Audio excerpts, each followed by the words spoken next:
नमस्कार, आप देख रहे हैं टीवी 27 न्यूज और मैं हूं आपके साथ आर्या चतुर्वेदी। चलिए बुलेटिन की शुरुआत करेंगे इस वक्त की बड़ी खबर से। भोपाल में निर्वाचन आयोग ने कंट्रोल रूम बनाया है। विज्ञापनों पर निर्वाचन आयोग की नजर रहेगी, सोशल मीडिया पर चुनाव आयोग की नजर रहेगी और इसी को लेकर कंट्रोल रूम बनाया गया है। मीडिया मॉनिटरिंग सेल और 24 घंटे टीम मौजूद रहेगी। तो विज्ञापनों पर निर्वाचन आयोग की नजर रहेगी, सोशल मीडिया पर भी चुनाव आयोग की नजर रहेगी। चुनाव को देखते हुए ये बड़ा कदम उठाया गया है, कंट्रोल रूम बनाया गया है। तो इस वक्त की बड़ी जानकारी हम आपको दे रहे हैं कि भोपाल में कंट्रोल रूम बनाया गया है और अब इस कंट्रोल रूम से सारी जिम्मेदारी देखी जाएगी। 24 घंटे टीम मौजूद रहेगी, सोशल मीडिया पर भी निगरानी रहेगी। विज्ञापनों पर निर्वाचन आयोग कड़ी नजर बनाए हुए है और साथ ही सोशल मीडिया जैसी जगह पर भी निर्वाचन आयोग की कड़ी नजर बनी हुई है, जिसको लेकर कंट्रोल रूम बनाया गया है। कंट्रोल रूम में 24 घंटे टीम मौजूद रहेगी और लोग अपनी इससे शिकायत भी कर पाएंगे।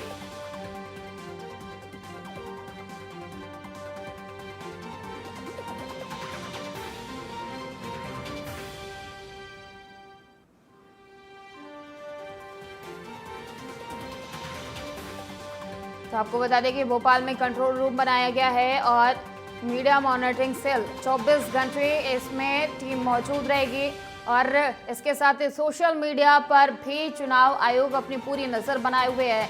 अगर कोई पोस्ट करता है, कोई ऐसी पोस्ट की जाती है तो उसके खिलाफ सख्त से सख्त कार्रवाई की जाएगी। विज्ञापनों पर भी चुनाव आयोग की कड़ी नज़र बनी हुई है और कंट्रोल रूम का उद्घाटन किया गया है।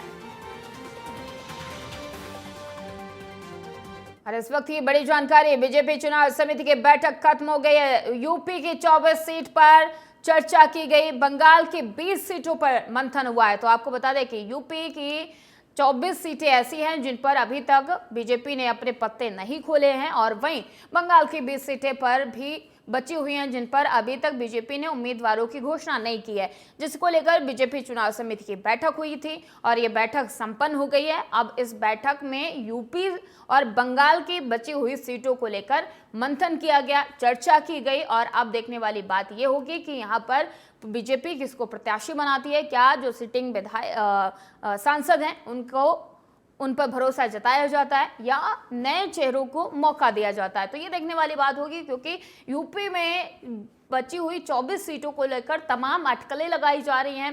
कहा जा रहा है कि कई ऐसे सांसद हैं जिनकी टिकट कट सकती है और उनकी जगह नए चेहरों को भी बीजेपी उम्मीदवार बना सकती है, नए चेहरों पर भी भरोसा जताया जा सकता है। तो ये देखने वाली बात होगी। हालांकि अभी तक आधिकारिक सूचना नहीं की गई है और बैठक हुई थी, बैठक खत्म हो गई। इस बैठक में तमाम दिग्गज नेता शामिल रहे, चाहे फिर प्रधानमंत्री नरेंद्र मोदी की बात कर ली जाए, अमित शाह की बात कर ली जाए, जेपी नड्डा की बात कर ली जाए और राजनाथ सिंह, इसमें तमाम दिग्गज नेताओं ने बैठकर बैठक की। और कांग्रेस ने चौथी सूची जारी कर दी है। इस वक्त की बड़ी जानकारी हम आपसे साझा कर रहे हैं। कांग्रेस ने चौथी सूची जारी कर दी है। राजगढ़ से दिग्विजय सिंह को उम्मीदवार बनाया गया है और वाराणसी से जो हॉट सीट बनी हुई है उत्तर प्रदेश में, वहां से अजय राय को मैदान में उतारा गया है। तो कांग्रेस ने चौथी लिस्ट जारी कर दी है और इसमें 46 नाम हैं। कई दिग्गज नेताओं के नाम इसमें शामिल हैं, चाहे फिर दिग्विजय सिंह की बात कर ली जाए और या अजय राय की बात कर ली जाए। उत्तर प्रदेश की हॉट सीट मानी जाने वाली वाराणसी से प्रधानमंत्री नरेंद्र मोदी के खिलाफ कांग्रेस ने अजय राय को मैदान में उतारा है। तो ये चर्चा का विषय बना हुआ है ये सीट और अब कांग्रेस ने उत्तर प्रदेश की 9 सीटों को लेकर पत्ते खोल दिए हैं, लेकिन 17 सीटें कांग्रेस के खाते में थी जिसको लेकर कांग्रेस उम्मीदवार उतारने वाली थी, लेकिन 9 सीटों पर अभी उम्मीदवारों के नामों का ऐलान किया गया है। और बात ऐसे में की जाए कि अमेठी और रायबरेली ये कांग्रेस का गढ़ मानी जाती, लेकिन अभी तक कांग्रेस ने अमेठी और रायबरेली को लेकर अभी तक पत्ते नहीं खोले। चलिए खबरों में आगे बढ़ते हैं और दिल्ली में आम आदमी पार्टी के कार्यकर्ताओं का प्रदर्शन लगातार जारी है। सीएम केजरीवाल की गिरफ्तारी को लेकर यह प्रदर्शन लगातार जारी है। पुलिस ने सुरक्षा के कड़े इंतजाम किए हैं। तो जब से केजरीवाल की गिरफ्तारी हुई है उसके बाद से लगातार आम आदमी पार्टी के कार्यकर्ता धरना दे रहे हैं, प्रदर्शन कर रहे हैं, जेल भरो आंदोलन कर रहे हैं। वो तमाम प्रदर्शन आम आदमी पार्टी के कार्यकर्ताओं की तरफ से दिल्ली सहित देश के अलग अलग राज्यों में किए जा रहे हैं और हर कार्यकर्ता अरविंद केजरीवाल की गिरफ्तारी के खिलाफ ये प्रदर्शन कर रहा है। और सुरक्षा की अगर बात की जाए तो पुलिस चाक चौबंद है, सुरक्षा के भी इंतजाम चाक चौबंद किए गए हैं।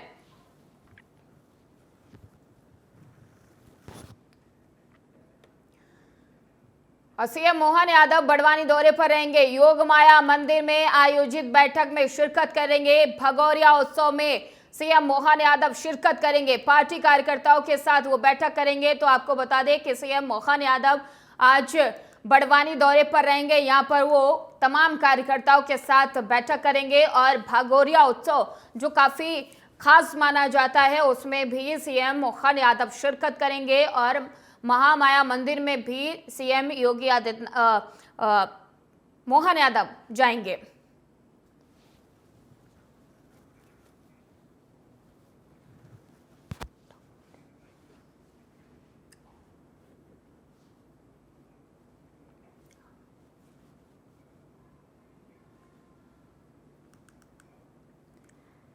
लखनऊ में होली के त्योहारों को लेकर पुलिस ने सभी तैयारियां पूरी कर ली हैं। 35 स्थानों पर होलिका दहन का कार्यक्रम किया जाएगा। 9 शोभा यात्राएं, 10 जगहों पर मेला का कार्यक्रम भी होगा, जिसको लेकर 10 कंपनी पीएसी और 2 कंपनी पैरामिलिट्री फोर्स तैनात रहेगी। सोशल मीडिया प्लेटफॉर्म पर लखनऊ पुलिस की खास नजर रहेगी। साथ ही अफवाह फैलाने वालों पर भी सख्त कार्रवाई की जाएगी।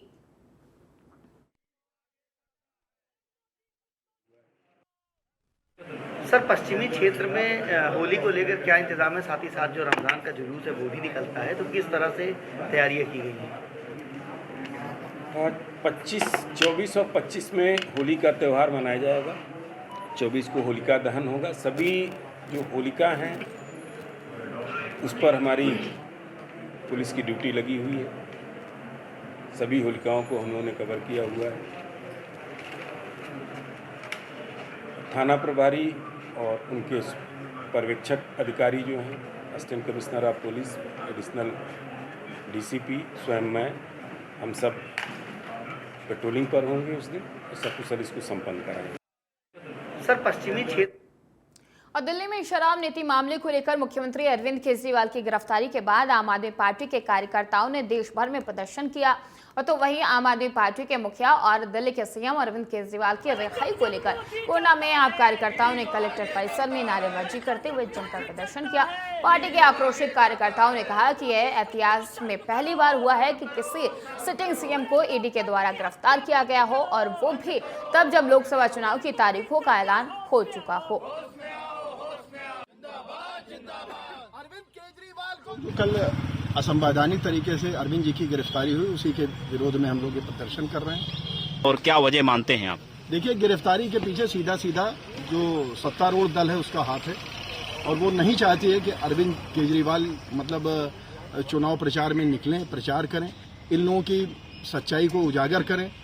ये इन लोगों को पसंद नहीं है। देखिए, अरविंद केजरीवाल जो बात करेंगे वो पढ़े लिखों वाले बात करेंगे।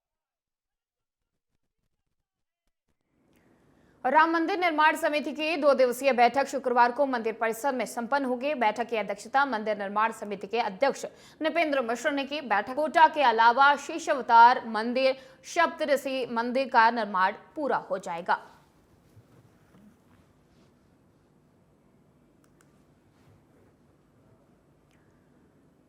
और राष्ट्रवादी जनलोक पार्टी के राष्ट्रीय अध्यक्ष शेर सिंह राणा का मुजफ्फरनगर लोकसभा सीट से प्रत्याशी नंदकिशोर पुंडीर ने कार्यकर्ताओं के साथ सर्व समाज होली मिलन समारोह का आयोजन किया। और इस मौके पर पार्टी के राष्ट्रीय अध्यक्ष शेर सिंह राणा ने कहा कि लोकसभा के खेड़ा गांव में 36 बिरादरियों की एक महापंचायत की गई है और समाज के लोगों ने नंदकिशोर मुंडीर का समर्थन हाथ उठाकर किया। एक होली मिलन कार्यक्रम हुआ है, क्या आश्वासन खेड़ा 24 ने दिया, साथ देंगे या नहीं देंगे? ये आपने सभी लोगों ने सुना है कि सभी खेड़ा 24 के जो हमारे आए हुए थे यहाँ से, खेड़ा के भी कपिल राणा जी अभी फिलहाल प्रधान हैं, श्रीपाल जी, डेनी जी, विजेंद्र जी, सभी का यहाँ हाथ उठाकर सहयोग मिला है। और सभी ने वादा किया है कि भाई आप रण में उतरो, हम आपका सपोर्ट करेंगे और तन मन धन से करेंगे। अच्छा, यहाँ पे जो मौजूदा सांसद है उसका विरोध भी काफ़ी देखा जा रहा है, हर क्षेत्र में विरोध है, क्या मानते हैं आप, उसके लाभ आपको मिलेगा? विरोध का कारण होता है कि कुछ सत्ताधारी लोगों ने एक व्यक्तिगत विशेषों को काम किया है। देखिए, राष्ट्रवादी जनलोक पार्टी ने नंद किशोर पुंडीर जी को अपना प्रत्याशी मुजफ्फरनगर लोकसभा से बनाया है और हमने ऐसे प्रत्याशी नहीं बनाए कि दिल्ली से जो है ऐसे लोगों का नाम आ जाए कि जिसको पब्लिक ना चाह रही हो। हमने नाम सेलेक्ट करने से पहले महापंचायत करी 36 बिरादरी की आज खेड़ा में, और जब सबने रजामंदी करी हाथ उठाकर। गोंडा में लोधी समाज का होली मिलन समारोह का आयोजन किया और इस कार्यक्रम में मुख्य अतिथि के तौर पर यूपी के शिक्षा मंत्री संदीप सिंह ने शिरकत की। कार्यक्रम में मौजूद विशिष्ट अतिथि प्रतिनिधि जिला पंचायत अध्यक्ष प्रवीण राज सिंह ने कार्यक्रम में आए लोगों से नशे से दूर रहते हुए त्योहारों को मनाने की अपील की। आज यहाँ समाज के द्वारा होली मिलन समारोह को आयोजित किया गया है। हमारा पूरा समाज एकजुट रहे, विभिन्न तरह की जो भी आपस में भेदभाव हैं, आपस में मनमुटाव है, इस होली के पर्व पे हम सब लोग अपने समाज को ये संदेश देना चाहते हैं कि हमारा समाज एकजुट रहे, आपस के मन में मनमुटाव जो भी हैं उनको हम सब लोग ख़त्म करने का काम करें। और जब कोई भी समाज एकजुट होता है तो समाज को एक दिशा मिलती है, समाज को एक मजबूती मिलती है। मैं आपके चैनल के माध्यम से सभी प्रदेशवासियों को, देशवासियों को इस होली के पर्व की शुभकामनाएँ देना चाहता हूँ। और उत्तराखंड हाईकोर्ट ने Uttarakhand council for biotechnical Pantnagar हल्दी में नियमित विरुद्ध की जा रही भर्तियों को लेकर दायर जनहित याचिका पर सुनवाई की। सुनवाई करते हुए कोर्ट ने कहा कि उत्तराखंड फॉर बायोटेक्निकल के डायरेक्टर को 4 सप्ताह में कुमाऊं कमिश्नर द्वारा पूर्व में की गई जांच रिपोर्ट पर अब तक की गई कार्रवाई की रिपोर्ट पेश करने को कहा गया है। मामले की अगली सुनवाई के लिए कोर्ट ने 4 सप्ताह बाद की तिथि तय की है। और खबर लक्सर से है, जहां पर 2016 में कारोबार में साझेदारी को लेकर कुछ लोगों ने अकौड़ा खुर्द निवासी करुणेश उर्फ बिन्नू पुत्र राजकुमार और उसके साथ ही अनिल उर्फ काला पुत्र सतपाल निवासी रोड लक्सर पर गोलियां चलाकर दोनों की हत्या कर दी थी। मृतक अनिल के पिता ने 10 लोगों के खिलाफ मुकदमा दर्ज कराया था, जिस पर पुलिस ने कार्रवाई करते हुए मामले की जांच के बाद 10 लोगों के खिलाफ कोर्ट में चार्जशीट दाखिल की थी और जिसकी सुनवाई अपर जिला और सत्र चतुर्थ हरिद्वार के कोर्ट में चल रही थी, जिसमें अनिल मित्तल बसेड़ी के फखरुद्दीन और एथल के रंजीत उर्फ राजा को दोषी करार देकर पुलिस ने पांचों को हत्या करने की धारा में उम्र की कैद की सजा सुनाई है। गोली मारी थी और 2 बच्चों को गोली मारने के बाद में मैं कोर्ट से पर ही वो चल रहा था मेरा, भाई मैं इंसाफ होगा, लेकिन लेट हुआ। और जी मैं कोर्ट का धन्यवाद करता हूँ जो भी कुछ किया, लेकिन मैं आगे भी जहाँ तक मेरी कोशिश होगी वहाँ तक मैं अपनी पूरी भाग दौड़ करूँगा। भाई कर्नेश था, वो अपने पैसे मांगने गया, उन्होंने बहुत बुरी करके हत्या करी, 8 गोली लगाई। बाकी हम भगवान जी का अड़चन लगा रखी थी अपनी, और भाई हमारा इंसाफ मिला। 8 साल तक हम दर फिरते हैं, भटकते फिरते हैं। हाई कोर्ट में बहुत चक्कर कटे, ज़िले में बहुत चक्कर कटे। आज ये 8 साल बाद हमारी भगवान जी ने बहुत अच्छी सुनी, और कोर्ट का भी हम धन्यवाद करते हैं जी। कि बड़े बड़े धुरंधर लोग हमारे पास आए कि कुछ सोच लो, हमने कुछ सोच लिया भाई भगवान जी हमारे। और आज हमें बड़ा दुख का स्वभाव देखना पड़ा कि आज हम इंसाफ करवा 5 लोगों को दी है, और हम ये चाहते हैं कि 5 को भी मिले, और आगे हम इसमें कार्रवाई करते रहेंगे। भगवान पर हमें पूरा विश्वास है कि हम। सीएम डॉक्टर मोहन यादव ने भगोरिया महोत्सव और होली की शुभकामनाएं दी। उन्होंने शुभकामनाएं देते हुए कहा कि होली के पावन पर्व पर मेरी ओर से प्रदेशवासियों, देशवासियों और सभी भाई बहनों को बधाई। साथ ही कहा कि आदिवासी अंचल के विकास हमारी प्राथमिकता है। क्षेत्र में 1 लाख करोड़ से अधिक के विकास कार्य चल रहे हैं। उन्होंने कहा कि भगोरिया पूर्व वर्ष का सर्वाधिक आकर्षक और आनंद का त्योहार है, जो बसंत ऋतु में आता है। फाल्गुन महीने का यह मस्ती का त्योहार है, इसका आनंद ही कुछ और है। भगोरिया पर्व में मैं सभी देशवासियों को, प्रदेशवासियों को निमंत्रण भी देना चाहूँगा कि ये ट्रेडिशनल हमारा बहुत अच्छा एक फेस्टिवल है, बहुत अच्छा त्यौहार है, जिसमें उन्मुक्तता के साथ में हमारी लोक जीवन के साथ अतीत की गौरवशाली परंपरा भी है, जिसमें खुल करके हम एक दूसरे के साथ नाचते गाते बहुत सारे अच्छे भाव के साथ ऐसा कई बार लगता है कि ये देव काल आ जाता है, उस देव संस्कृति को स्थापित करता है। तो आइए नज़दीक से देखें और आनंद लें भगोड़े उत्सव का। मेरी अपनी ओर से आप सबको बधाई। भारतीय पुरातत्व विभाग की 5 सदस्यीय टीम जांच के लिए धार पहुंची। टीम में वैज्ञानिक और अधिकारी शामिल है, जिसमें दिल्ली और भोपाल के अधिकारी शामिल है। विवादित भोजशाला मंदिर कमल मौलाना मस्जिद परिसर का सर्वे शुरू हो गया है। बता दें कि ये जांच मध्य प्रदेश न्यायालय की इंदौर पीठ के हालिया आदेश के बाद शुरू हुई है। एएसआई के वकील हिमांशु जोशी, इंदु पक्ष की ओर से आशीष गोयल और गोपाल शर्मा सर्वे टीम के साथ भोजशाला में हैं और कमाल मौलाना वेलफेयर सोसाइटी के सम्मद खान भी भोजशाला पहुंचे हैं। परिसर के बाद भारी पुलिस बल तैनात कर दिया गया है। भोजशाला में पर्यटकों के प्रवेश पर रोक लगा दी गई है और इस क्षेत्र के निगरानी 60 कैमरों की मदद से की जा रही है। वैज्ञानिक सर्वे के लिए विशेष रूप से कई तकनीकी उपकरणों को लेकर ये टीम अंदर पहुंची है।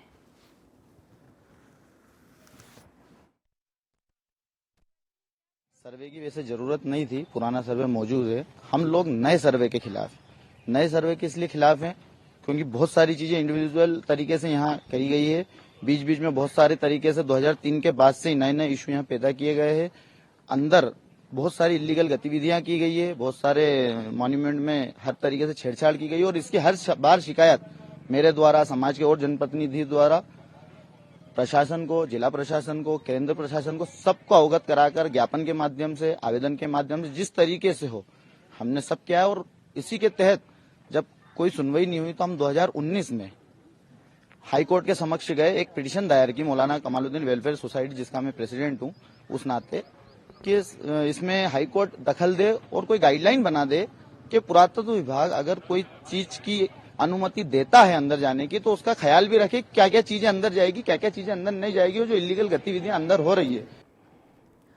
और रतलाम जिले के आलोट कांग्रेस के पूर्व विधायक मनोज चावला बीजेपी में शामिल हो गए। मनोज चावला के साथ कांग्रेस के पूर्व प्रदेश प्रवक्ता प्रमोद गुगालिया भी बीजेपी में शामिल हुए। मुख्यमंत्री डॉक्टर मोहन यादव ने उन्हें बीजेपी के सदस्यता दिलाई और इससे पहले मनोज चावला ने कांग्रेस से इस्तीफा दे दिया है। मध्य प्रदेश कांग्रेस अध्यक्ष जीतू पटवारी को भेजे अपने इस्तीफे में उन्होंने पार्टी छोड़ने की वजह व्यक्तिगत कारण बताया। मनोज चावला आलोट से कांग्रेस के विधायक रह चुके हैं।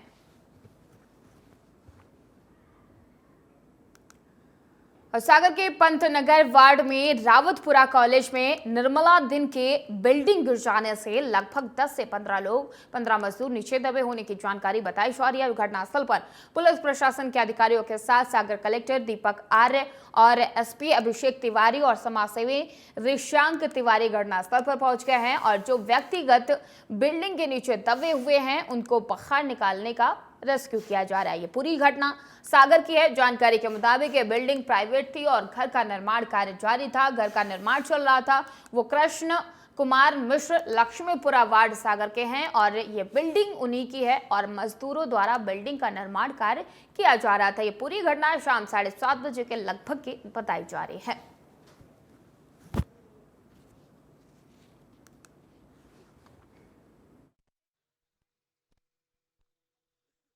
वार्ड में मित्र रहते हैं, उन्होंने फ़ोन किया अचानक ये कि यहाँ पर एक बिल्डिंग कोलैप्स हो गई है और कुछ 20-22 लोग अंदर दब गए हैं, ऐसा उन्होंने बताया। उसके बाद यहाँ पर आने के बाद पता चला कि राहत कार्य जारी था, जिसमें से ऐसा पता चला कि कुछ 4 लोग नीचे टिफ़िन लेने गए थे और कुछ 20-22 लोग काम कर रहे थे यहाँ पर, जो कि इमीडिएटली बिल्डिंग जब गिरने लगी तो वो भाग के बाहर आ गए, जिसमें से 2-3 लोग अंदर दब गए थे। तो 2 लोगों को निकाल लिया है, एक बंदा अभी भी मिसिंग है। तो कहाँ पर है उन्हीं की तलाश जारी है, आप देख सकते हैं। चुनाव ड्यूटी में लगे एक पुलिस अधिकारी का वीडियो वायरल हो गया है। वायरल वीडियो में पुलिस अधिकारी नशे में धुत हालत में राहगीरों से बदतमीजी और गाली गलौज करते नजर आ रहा है। जानकारी के मुताबिक इस पुलिस अधिकारी का नाम सोमनाथ ठाकुर है और वो बीजापुर कोतवाली में एएसआई के पद पर पदस्थ है। वीडियो वायरल होने के बाद पुलिस महकमे में हड़कंप मच गया। वरिष्ठ अधिकारियों ने वायरल वीडियो पर संज्ञान लेते हुए एएसआई सोमनाथ ठाकुर को तुरंत लाइन अटैच कर दिया। हालांकि पुलिस का कहना है कि वायरल वीडियो की जांच की जा रही है, जांच के बाद ही उचित कार्रवाई की जाएगी।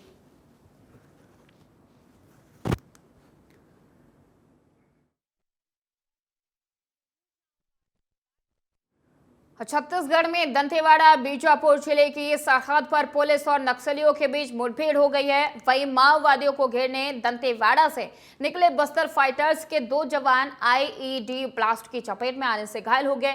एक जवान की हालत गंभीर बताई जा रही है। दोनों घायलों को रायपुर रेफर किया गया है। पुलिस का दावा है कि एनकाउंटर में एक नक्सली को मार गिराया गया है। वहीं जवान अब भी घटनास्थल पर मौजूद हैं और सर्च ऑपरेशन लगातार जारी है।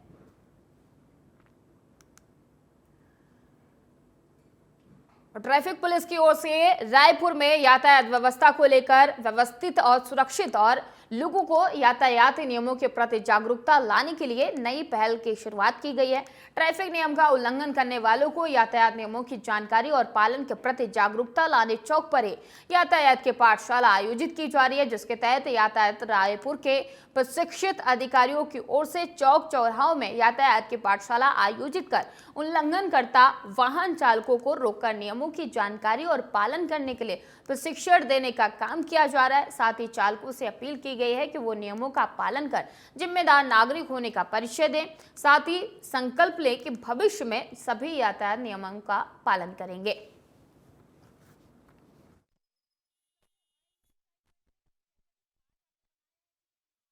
जिले में यातायात व्यवस्थित करने के लिए हम लोग समय समय पर चालानी कार्रवाई करते हैं और जागरूकता के लिए भी प्रोग्राम करते रहते हैं। एक यातायात विभाग रायपुर द्वारा एक अनूठी पहल की जा रही है, जिसका नाम हम लोगों ने यातायात की पाठशाला दिया है। इसमें हम लोग चौक चौराहे पे जो लोग ट्रैफिक का वायलेशंस करते हैं उन लोगों को हम रोक के ऐसी जगह पे एक गैदर करेंगे, उनको यातायात के नियमों की क्लास चलाएंगे उनकी। आपसी सौहार्द और प्रेम के प्रतीक होली पर्व पर और रमजान के महीने के अलावा लोकसभा चुनाव के मद्देनजर प्रशासन तिल्दा नेवरा थाना में शांति समिति की बैठक की। बैठक में क्षेत्र के जनप्रतिनिधि, व्यापारी और अनेक लोग शामिल हुए। शांति समिति के बैठक में प्रशासन की ओर से एसडीएम प्रकाश टंडन, तहसीलदार ज्योति मसियारे और थाना प्रभारी जितेंद्र असैया विशेष रूप से सम्मिलित हुए। प्रशासन ने होली पर्व के साथ रमजान और चुनाव में शांति व्यवस्था कायम रखने के लिए विभिन्न पहलुओं पर मंथन किया। वहीं कानून व्यवस्था में सहयोग की अपील करते हुए एसडीएम ने कहा कि शांति व्यवस्था भंग करने वाले उपद्रवी तत्वों पर कार्रवाई की जाएगी। तो आपको बता दें कि एक तरफ होली है, रमजान का महीना चल रहा है, चुनावों की तारीखों का ऐलान हो चुका है और सुरक्षा व्यवस्था में कोई चूक ना हो, इसको लेकर लगातार पुलिस प्रशासन एक्शन मोड में है। शांति व्यवस्था को लेकर प्रशासन की तरफ से बैठक की गई। हुड़दंगियों पर कड़ी कार्रवाई करने की भी चेतावनी दी गई है। होली का त्यौहार है, रमजान का महीना भी चल रहा है, लेकिन सबसे बड़ी बात यह है कि लोकसभा चुनाव की तारीखों का ऐलान हो चुका है और यही वजह है कि पुलिस प्रशासन हर राज्य में हर जिले पर लगातार एक्शन मोड में है। तमाम तैयारियां पुलिस प्रशासन की तरफ से की जा रही है ताकि लोग हुड़दंग न मचाए, कोई ऐसी एक्टिविटी ना करे जिससे लोगों को परेशानी हो। और यही वजह है कि लगातार पुलिस प्रशासन एक्शन मोड में है। बैठकें की जा रही हैं, लोगों को चेतावनी दी जा रही है, खासकर हुड़दंगियों को। अगर पुलिस प्रशासन की तरफ से कहा गया है कि अगर उपद्रवी तत्व कोई भी गलत काम करते हैं, दंगा फसाद करते हैं या कोई भी ऐसा कदम उठाते हैं, उनके खिलाफ सख्त से सख्त कार्रवाई की जाएगी। और होली को देखते हुए ये तमाम बड़ी चेतावनी प्रशासन की तरफ से दी गई है। जो शांति समिति की बैठक, उसमें साथ ही यह भी अपील की गई जो गणमान्य नागरिक है और उनके माध्यम से आम जनता जो होली के त्यौहार में और अन्य आगामी त्यौहार में रहेंगे, तो हमने ये भी अपील किया है कि 2 पहिया में 3 सवारी या उससे अधिक, तो उस पर निश्चित तौर पे कार्रवाई के लिए सहमति बनी है। साथ ही जो शराब पीकर उपद्रव करेंगे या वाहन चलाने के लिए किसी को नुकसान पहुंचाएंगे, उस पर भी हम कड़ी से कड़ी कार्रवाई करेंगे। और फिलहाल बुलेटिन में इतना ही। देश और दुनिया की तमाम खबरों के लिए देखते रहिए TV27 न्यूज।